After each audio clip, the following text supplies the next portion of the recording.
สบายดีมื้อนี้เฮาสิมารีวิวการสั่งเครื่องออนไลน์เนาะว่ามันสิตรงปกหรือบ่เฮามาเบิ่งนำกันเลย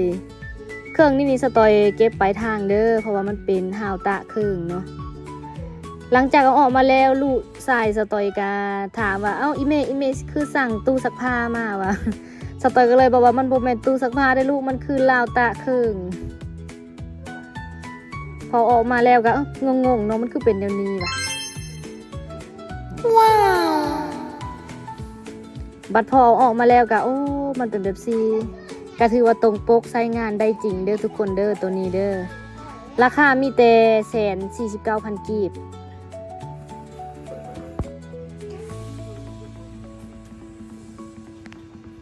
เราจะสังเกตเห็นได้เลยเนาะว่าคนที่ตื่นตาตื่นใจที่สุดกับโบแมนสตอยเนาะน่าจะเป็นเด็กน้อย3 คนนี้เทวมาเว้นมาวนอยู่เนาะว่าเอ๊ะมันคืออีหยังอันนี้เอ้ามันแม่นอีหยังเพิ่นว่าได้ขอแน่เพิ่นว่าหลังจากนั้นก็ดีใจแม่ก็บอกให้เต้นก่อนบัด1เต้นก่อนบัด1เด็กน้อยเขาเจ้าก็มาเต้นกันเนาะ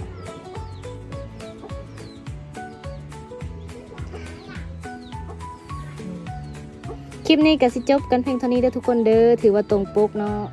ใครที่จะสั่งกาสั่งโลดแต่ก็ต้องศึกษาเบิ่งก่อนเนาะว่าเพจปลอมหรือเพจแท้บ๊ายบาย